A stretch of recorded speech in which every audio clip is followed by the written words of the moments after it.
Hello everyone, রাত বাজে এখন ২টা।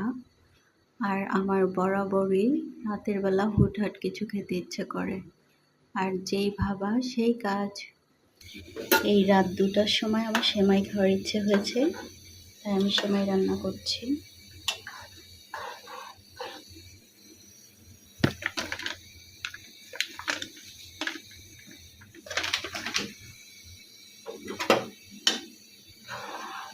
এখানে আমি লাল সেমাইটা রান্না করে নিলাম।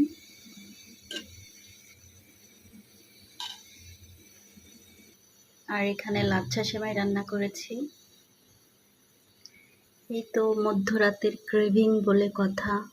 আমার এরকম রাতের বেলায় হুটহাট কিছু খেতে ইচ্ছে করলে আমি চট জলদি বানিয়ে খেয়ে ফেলি। ওকে, সবাই ভালো থেকো, সুস্থ থেকো। আল্লাহ হাফেজ।